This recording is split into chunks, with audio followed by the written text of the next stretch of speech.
माननीय प्रधानमंत्री जी ने अभी एक बड़ी घोषणा किया है कि जिस तरीके से स्वच्छ भारत मिशन के तहत आप देख रहे हैं सहारा हिंद न्यूज, सच का साथी। मुरादाबाद डॉक्टर महेंद्र सिंह की अध्यक्षता में सर्किट हाउस मुरादाबाद मंडल के जिला अधिकारी गण एवं विभागीय अधिकारियों के साथ मध्य गंगा नहर परियोजना व जल जीवन मिशन योजना की समीक्षा बैठक की गई, जिसमें जल शक्ति मंत्री ने मध्य गंगा नहर परियोजना द्वितीय चरण का कार्य युद्ध स्तर पर संचालित कर निर्धारित समय सीमा दिसंबर 2021 तक पूर्ण करने की सिंचाई अभियंताओं को निर्देश दिए। डॉक्टर महेंद्र सिंह ने पत्रकारों से बात करते हुए बताया। मुरादाबाद से शमीम अख्तर के साथ नौशाद अली की रिपोर्ट। लोकसभा में उनके नेतृत्व में विषम परिस्थितियों के बावजूद भी लाख लोगों को अभी तक पक्का मकान मिल चुका है और जो लोग बचे हुए हैं उनको सबको तेज गति से मिल रहा है और माननीय प्रधानमंत्री जी ने जो कहा है वो पूरी तरीके से अब सिद्ध होने जा रहा है कि सबको गैस का मकान पक्का मकान मिल जाएगा। इनके लिए अगर उसमें थोड़ा सा रिजर्व कर दिया जाए, रिजर्वेशन हो जाएगी, ये 50 मकान 100 मकान हर योजना में 50-50 मकान अगर उसमें रख दिए जाए सब्सिडी के साथ, ये 25,000 रुपये मीटर की स्थिति में हम लोग खरीदने की स्थिति में नहीं है, तो आपकी भी मेहरबानी होगी। जहाँ सरकार इतना काम कर रही है, सिंचाई भी कर रही है, जब सबको सींच रही है तो पत्रकार ही सूखे में तो रहते हैं। इनकी भी साथ कुछ हमारी तो यही आपसे विनती है, इसके अलावा कोई बात पूछनी नहीं, आपसे कुछ कहना नहीं, भाई यही कहना है इसको आप कर दो तो आपको बरसों रूप से आज मैं मुरादाबाद आया हूं। भारत सरकार का जो बजट पारित किया गया है, प्रस्ताव दिया गया है और जिस तरीके का ऐतिहासिक और लोक कल्याणकारी बजट आदरणीय नरेंद्र भाई मोदी जी ने भारत की जनता के कल्याण के दृष्टि से गरीब कल्याण योजना को सकारात्मक रूप प्रदान करने के दृष्टि से किया है, आज मैं उसी पर बातचीत करने के लिए आया हूं और इसलिए मैं समझता हूं कि आज के ऐतिहासिक बजट के लिए मैं माननीय प्रधानमंत्री जी का अभिनंदन करता हूं, उनको बधाई देता हूं। उन्होंने स्वास्थ्य के दृष्टि से 137% का स्वास्थ्य में इजाफा करके हर तरीके की स्वास्थ्य की सुविधाएं भारत की जनता को प्रदान करने के लिए एक ऐतिहासिक कदम उठाया है। 35,000 करोड़ रुपए का प्राविधान करके वैक्सीनेशन के लिए उन्होंने सारे रास्ते सारे मार्ग प्रशस्त किए हैं, जिससे कोविड पूरी तरीके से समाप्त हो और भारत के लोग अपना काम अच्छे ढंग से कर पाएँ। 94,000 करोड़ रुपए दे करके डिस्ट्रिक्ट वाइज हर तरीके की स्वास्थ्य की सुविधा प्रदान हो, इसके लिए उन्होंने व्यवस्था किया है।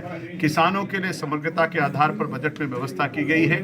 2 लाख करोड़ रुपए का किसान इंफ्रास्ट्रक्चर डेवलप करने की बात, 1 लाख करोड़ रुपए किसान क्रेडिट कार्ड के लिए, 35,000 करोड़ रुपए मत्स्य पालकों के लिए, समग्रता के आधार पर एमएसपी को 1.5 गुना करने के लिए, 1000 मंडियों को ई मंडी से सुदृढ़ करने के लिए, इस तरीके से किसानों के लिए एक बहुत बड़ा बजट में प्रावधान किया गया है।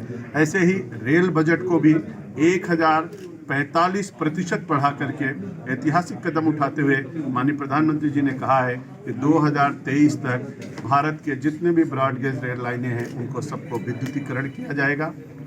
हमारे यहाँ जिस प्रकार से पानी को लेकर के पूरे देश में संकट है और उत्तर प्रदेश में भी है, जल जीवन मिशन शहरी और जल जीवन मिशन ग्रामीण के लिए भी उन्होंने बहुत बड़ा पैकेज दिया है। ग्रामीण क्षेत्र के लिए 50,000 करोड़ रुपए का और 2.6 लाख करोड़ रुपए का शहरी क्षेत्र के लिए जल जीवन मिशन की घोषणा की है। 2024 तक हर घर में शुद्ध पेयजल पहुंचे, नल से जल की योजना को सकारात्मक रूप देते हुए माननीय प्रधानमंत्री जी ने बजट में बहुत बड़ा प्रावधान किया है। इसके तहत मनरेगा को 73,000 करोड़ रुपए दे करके मजदूरों के जीवन में एक क्रांतिकारी परिवर्तन आए, उसके लिए 73,000 करोड़ रुपए मनरेगा को भी दिया है। एकलव्य विद्यालय का तोहफा उत्तर प्रदेश को भी 4 एकलव्य विद्यालय प्राप्त हुए हैं। MBBS की और पोस्ट ग्रेजुएट की सीटों को बढ़ाने का काम, मेडिकल कॉलेज और एम्स बनाने का काम, उसका भी बजट में बड़ा प्रावधान किया गया है। रक्षा बजट को बढ़ाया गया है। देश के हर तरीके के चतुर्दिक विकास को दृष्टिगत रखते हुए माननीय प्रधानमंत्री जी ने ऐतिहासिक और लोक कल्याणकारी बजट प्रस्तुत किया है, उसके लिए मैं उनका अभिनंदन करता हूँ, आभार व्यक्त करता हूँ और उसमें से बहुत बड़ा उसका पोर्शन केवल उत्तर प्रदेश को मिलने वाला है। दूसरा बड़ा, आज यहाँ पर हम लोगों ने जिला योजना की बैठक किया। 280.41 करोड़ रुपए आज जिला योजना के प्रस्ताव में सर्वसम्मति से प्रस्ताव पारित किया गया है, जो 21 और 22 की जिला योजना के दृष्टि से खर्च किया जाएगा।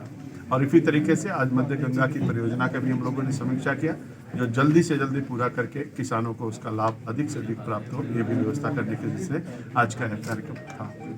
जो शादी समारोह होने जा रहा है उसमें निरीक्षण किया है, क्या है? देखा, बहुत बड़ा कार्यक्रम होने जा रहा। मैं समझता हूं कि अब तक का सबसे बड़ा सामूहिक विवाह कार्यक्रम है। श्रम विभाग द्वारा ये आयोजित किया जा रहा है और बड़ी बात है कि जो श्रमिक है, जो श्रमिक पंजीकृत श्रमिक हैं, उनकी बेटियों की शादी होने जा रही है। मजदूरों की बेटियों की शादी का ये आयोजन है और इसमें एक परिवार को उस बेटी के शादी के लिए 75,000 रुपये प्रत्येक परिवार को प्राप्त होगा और ये भव्य आयोजन पूरी तरीके से सरकारी खर्च पर हो रहा है। माननीय मुख्यमंत्री जी इसमें आशीर्वाद देने के लिए उन बच्चियों को खुद आ रहे हैं। तो मैं समझता हूं कि 2600, 2600 बच्चियों की शादी यानी जोड़े शादी में रहेंगे और उनके साथ उनके परिवार के लोग रहेंगे। 25 से 30 हज़ार लोग इस शादी के कार्यक्रम में यहाँ पर उपस्थित होंगे। बहुत भव्य कार्यक्रम होगा। आप लोगों ने भी देखा किस तरीके का पंडाल की व्यवस्था हो रही, उसकी भव्यता और दिव्यता कितनी है कि इन बेटियों की शादी पूरी भव्यता और दिव्यता के आधार पर माननीय मुख्यमंत्री जी ने आयोजन के लिए कहा है और इसलिए बड़ा मंच है, बड़ा पंडाल है और बहुत बड़ा कार्यक्रम है और उनके जीवन में एक बड़ी खुशहाली आएगी, इसीलिए यह कार्यक्रम आयोजित किया गया। क्योंकि मुरादाबाद के प्रभारी हैं आप और बात है शहरी और ग्रामीण दोनों क्षेत्रों को अगर आप देखेंगे तो मुरादाबाद में बहुत बड़े बड़े विकास कार्य किए गए। अब देखिए मुरादाबाद कितनी तेजी के साथ अभी एयर से कनेक्ट होने जा रहा है। Air connectivity, rail connectivity, road connectivity, तीनों की दृष्टियों से अगर देखा जाए तो मुरादाबाद को बड़े तोहफे प्राप्त हुए हैं। अभी कुछ ही दिनों में आपको जब एयरपोर्ट यहाँ से शुरू होगा और जहाँ की चाहेंगे वहाँ की जहाज मिलेगी, तो मैं समझता हूँ कि मुरादाबाद के विकास में और भी तेजी के साथ क्रांति आएगी। मेरा मुरादाबाद आर्थिक दृष्टि से बहुत समृद्धशाली है और यहाँ बड़े बड़े उद्योगपति हैं और यहाँ उद्योग जगत की दृष्टि से पूरा जाना जाता है।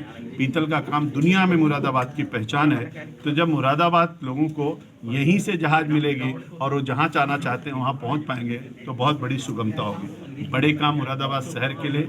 अब हमारे सीवेज लाइन पूरी तरीके से कंप्लीट हो रहा है, एसटीपी प्रारंभ हो रहा है, एक नया एसटीपी बनने जा रहा है और सभी हर घर को हम लोग सीवेज से कनेक्ट कर रहे हैं। एक बड़ा तोहफा मुरादाबाद के लिए है। तो इस तरीके से छोटे बड़े काम तो बहुत सारे हुए होंगे, जिनकी गिनती तो हजारों में है, लेकिन बड़े बड़े काम भी मुरादाबाद के लिए हुए हैं। आवास योजना में, पानी के पीने की योजना में, शौचालय में, स्वच्छ भारत मिशन में, सभी पंचायतों में सामुदायिक केंद्र बनाने के दृष्टि से, पंचायत भवन बनाने के दृष्टि में, तो इस तरीके के बहुत सारे काम हमारे मुरादाबाद में पिछले 4 सालों में हुए।